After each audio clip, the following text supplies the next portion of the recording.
As darkness descends upon the world, a palpable shift occurs. The familiar becomes uncanny. The mundane transforms into the unsettling. It is in these darkest hours, when the moon reigns supreme and shadows dance with abandon, that the veil between our world and the next grows thin. Ancient cultures have long whispered of this liminal time, this eerie interlude where the living and the dead brush shoulders. A time when the spirits of the departed, bound by unseen forces, stir from their slumber and walk among us. These are not mere ghost stories concocted to send shivers down our spines. These are accounts of real encounters, chilling testimonies from those who have dared to peer into the abyss and returned with tales that will haunt your waking hours and follow you into the darkest corners of your dreams.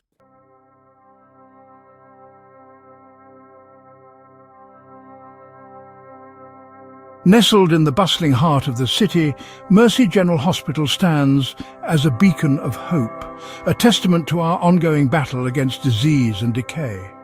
Its brightly lit corridors and constant hum of activity offer a comforting illusion of order, a sense that even in the darkest hours life goes on. But beneath this veneer of normalcy lies a darker truth, a chilling reality known only to those who work within its walls when the city sleeps. For in the hushed stillness of the graveyard shift, when the world outside slumbers, Mercy General reveals its true nature. It is here, in this world of flickering fluorescent lights and hushed whispers, that we meet Clara, a dedicated young nurse whose unwavering belief in the sanctity of her profession will be put to the ultimate test. Clara, like so many others drawn to the nursing profession, possessed an innate desire to heal, to ease suffering, to be a source of comfort in those final fragile moments between life and death. Little did she know, her compassion would soon be stretched to its breaking point. My shift began like countless others, a familiar routine of checking charts, administering medication, and offering a reassuring word to those entrusted to my care. But tonight, a palpable unease hung in the air, a subtle shift in the atmosphere that sent a prickle of apprehension down my spine.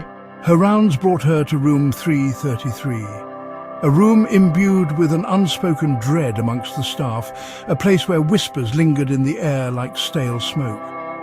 It was here that an elderly man lay, his leg shattered in a recent fall. His only companions the rhythmic beeping of machines and the ever-present spectre of mortality. The man seemed harmless enough, his weathered face etched with the lines of a life well lived, his cloudy eyes reflecting a lifetime of memories both joyous and sorrowful. But as I adjusted his blankets and checked his vitals, I couldn't shake the feeling of being watched, of an unseen presence lurking just beyond the periphery of my vision. Her unease intensified as she prepared to leave the room. Turning back for one last glance at her patient, she noticed a subtle change in his demeanor. His eyes, once clouded with age and pain, now seemed to burn with a strange intensity, a disconcerting awareness that sent a chill down her spine. Time seemed to warp and twist in the sterile confines of Mercy General, the minutes stretching into what felt like hours as Clara diligently tended to her remaining patients. Yet the unsettling encounter in room 333 continued to gnaw at the edges of her mind, a persistent unease that refused to be ignored. As the clock ticked past 3 a.m., that witching hour when logic and reason surrender to the shadows, I felt a growing compulsion to check on the elderly man once more. Perhaps it was my intuition, honed after years of witnessing the fragility of life. Or perhaps it was something more primal, a deep-seated instinct warning me of an unseen danger. Steeling herself, Clara made her way back to room 333, her footsteps echoing in the eerie silence of the deserted hallway. As she reached for the door handle, a wave of dizziness washed over her, the air growing heavy and oppressive, as if an unseen weight had settled upon her chest. Pushing open the door, she was met with a sight that sent a jolt of pure terror surging through her veins. The bed, just moments ago occupied by the frail figure of the elderly patient, lay empty, the sheets disheveled as if tossed aside in haste. Panic clawed at my throat, threatening to consume me as my mind struggled to reconcile the impossible scene before me. The room, though empty, seemed to pulsate with an unseen energy, a palpable sense of wrongness that sent chills racing down my spine, Frantically, I scanned the room, my eyes searching for any sign of the vanished patient. The bathroom door hung open, revealing nothing but gleaming white tiles and the faint scent of disinfectant. The window, sealed shut and bolted from the inside, offered no escape route. It was then that she noticed the heart monitor, its once steady rhythm now reduced to a flat, unwavering line.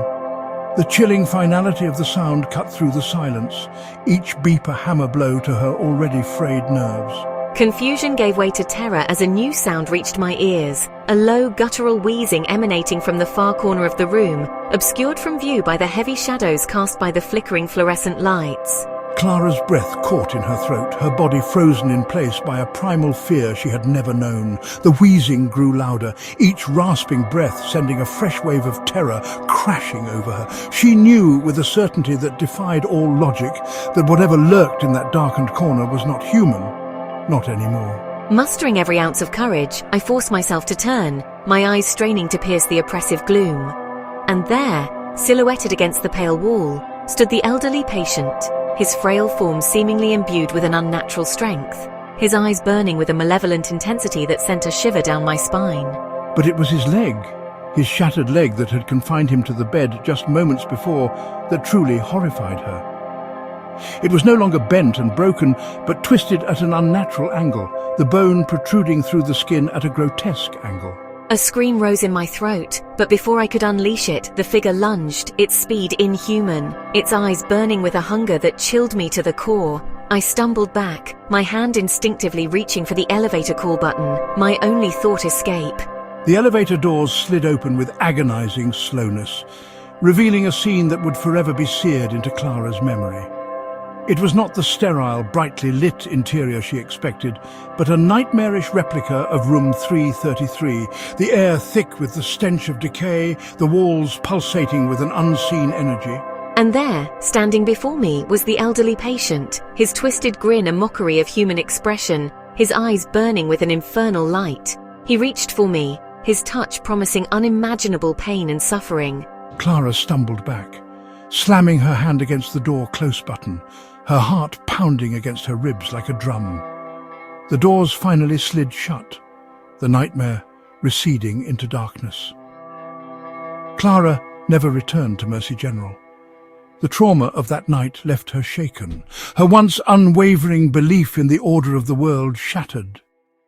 But the hospital remained, its sterile halls continuing to bear witness to the unspeakable horrors that unfolded within its walls. And room 333, it remained permanently occupied and clear.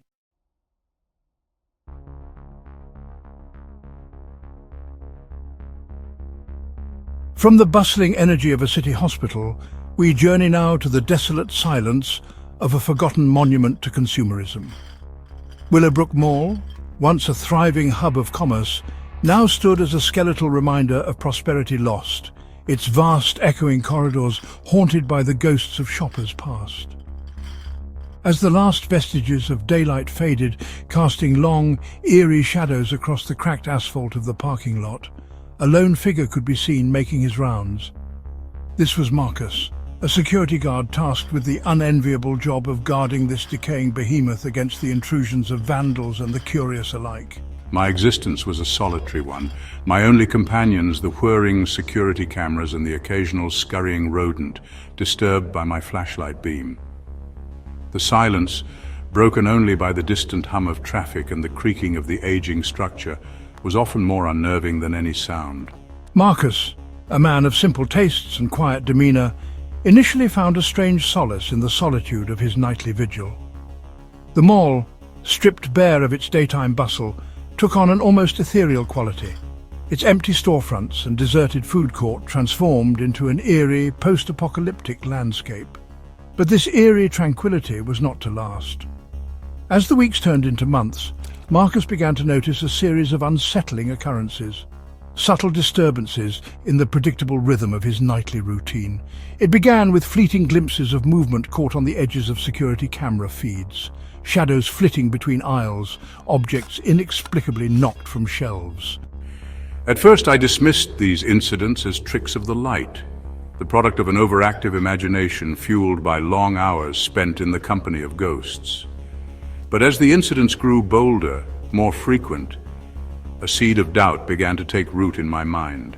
One evening, as he sat hunched over the bank of security monitors, a chill ran down his spine. On screen, a carousel, silent and still for years, flickered to life. Its lights strobing erratically, casting grotesque, dancing shadows across the deserted food court. And then I heard it. The unmistakable sound of children's laughter, high-pitched and chillingly out of place in the oppressive silence of the abandoned mall. I scrambled to my feet, my heart pounding in my chest, my hand instinctively reaching for the heavy maglite flashlight that hung from my belt. He had never encountered anything like this before, but a primal instinct, a deep-seated sense of dread, told him that whatever lurked in the shadows of Willowbrook Mall was not to be trifled with. Compelled by a mixture of fear and morbid curiosity, Marcus cautiously made his way down from the security office, his flashlight beam cutting through the oppressive darkness. The air grew colder as he approached the food court, the faint scent of popcorn and stale pizza replaced by a cloying sweetness that sent a shiver down his spine. The carousel, bathed in the eerie glow of its own flickering lights, spun slowly. Its once brightly painted horses now chipped and faded, their painted eyes seeming to follow my every move. The laughter continued, echoing around me, seemingly coming from everywhere and nowhere at once. As he drew closer, his flashlight beam illuminated a chilling sight. Streaked across the carousel's once pristine platform, like a macabre Jackson Pollock painting, were handprints, small, child-sized handprints, their colour not the innocent red of paint, but a sickening rusty brown that sent a wave of nausea through him. It was then that I saw them, silhouetted against the flickering lights of the carousel. A group of children, their forms indistinct, their features obscured by the shadows. They turned towards me, their laughter dying in their throats, their eyes, or what I perceived to be their eyes, burning with a cold, malevolent light. Terror, primal and consuming, took hold of Marcus, his breath catching in his throat, his feet rooted to the spot. The children began to advance, their movements jerky and unnatural, their eyes never leaving his. I could make out no features, no individual faces, only the vague outlines of their forms, like figures cut from darkness, given a cruel mockery of life. And then, in unison, their voices high-pitched and chillingly devoid of warmth, uttered a single phrase that echoed through the desolate food court. "Join us." The flashlight slipped from my trembling hand, the clatter as it hit the floor echoing through the silence that followed. I stumbled back, my mind rebelling against the impossible scene unfolding before me. These were not children, not in any way I could comprehend. They were something else, something ancient and evil, and they craved my presence amongst them. Driven by a surge of adrenaline, Marcus turned and ran, his footsteps echoing through the deserted mall, the sound of the children's laughter, no longer innocent but filled with a chilling malice, pursuing him relentlessly. Marcus sprinted through the deserted mall, his lungs burning, his heart pounding against his ribs like a drum. He could hear the children closing in, their laughter growing louder, their footsteps echoing his own. He scrambled back up the stairs to the security office, his hand fumbling for the keys, his mind racing. This was my only sanctuary, my only hope of escape from the nightmare that had engulfed me. He slammed the door shut behind him, the lock clicking into place just as the sound of the children's laughter reached the door. He whirled around, his back pressed against the cold metal, his chest heaving. On the bank of security monitors, he could see them, their forms flickering in and out of view, their eyes burning with an unholy light. They were everywhere, surrounding him, their laughter echoing through the room, their presence suffocating. He was trapped with no escape from the nightmare that had consumed him.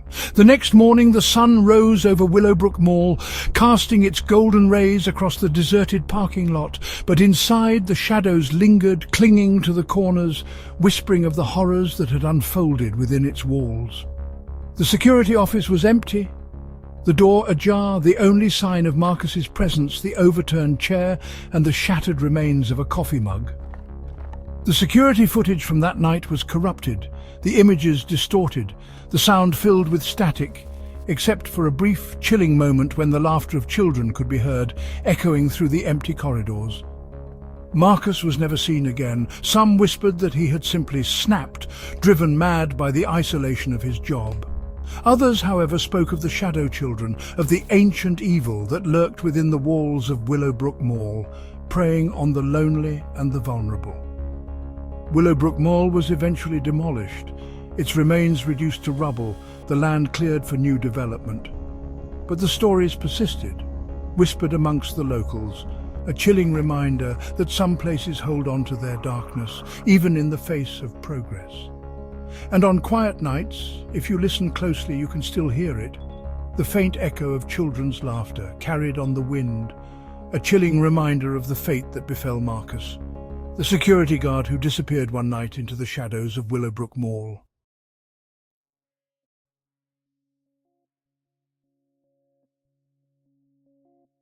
The year is 2019. Deep in the heart of the industrial district, the Hartman Toys factory hums with an unsettling energy. Here, on the night shift, Elena toils away, surrounded by the silent, unblinking gazes of countless dolls. It's monotonous work, but it pays the bills. Little does she know this Halloween Eve will be a night she'll never forget. For tonight, the innocuous toys that line the factory floor will take on a sinister life of their own. The air feels different tonight. There's a tension, like something wicked this way comes. Unbeknownst to Eleanor, deep within the bowels of the factory, a dormant evil is stirring. An evil that will soon weave its way into the very fabric of these seemingly harmless playthings, transforming them into harbingers of terror. As the clock ticks past midnight, the factory floor takes on a more sinister atmosphere. The silence, once comforting in its familiarity, is now punctuated by strange noises, whispers, rustling, the echo of tiny footsteps. Eleanor, her senses on high alert, begins to feel a growing unease.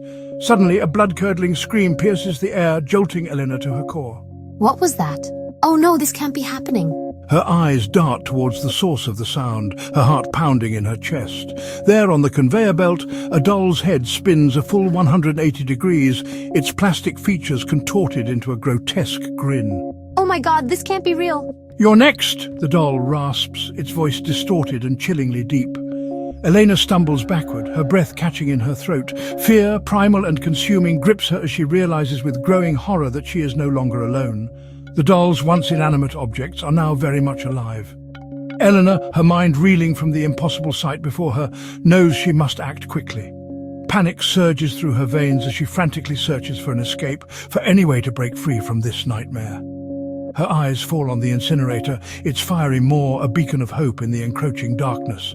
With a surge of adrenaline, Elena grabs the possessed doll, its plastic limbs cold and strangely damp in her grasp. This has to end now. She hurls the doll into the inferno, watching as it's consumed by the flames. The doll's screams, a horrifying symphony of synthesized terror, echo through the chamber before being silenced by the roar of the fire.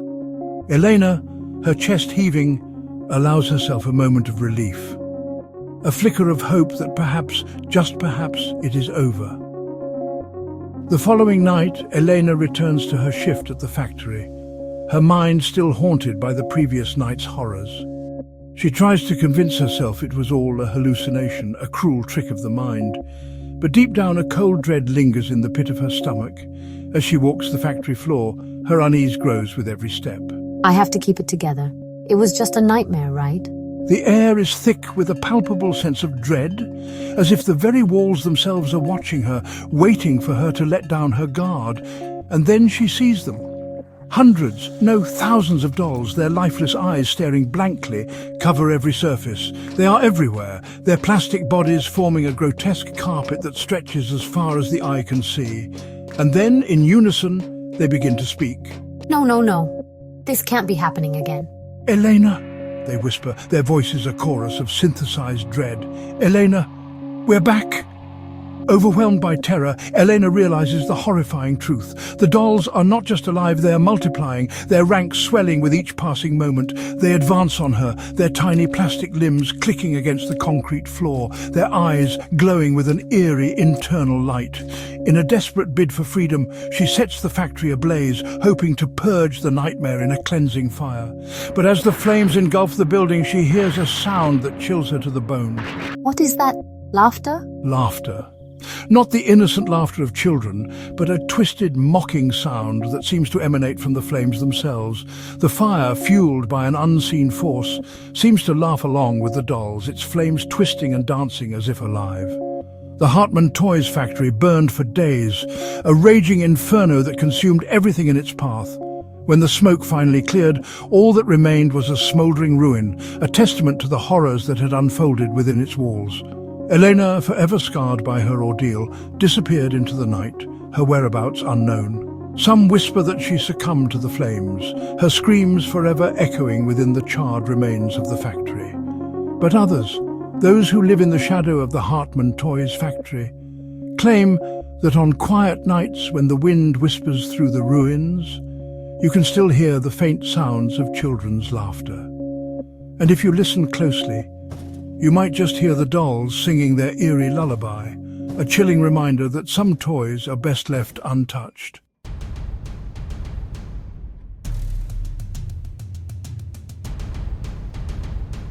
And so, as the grandfather clock strikes 3, its solemn chime a stark reminder of the witching hour, we are left to ponder the mysteries that lie hidden in the shadows.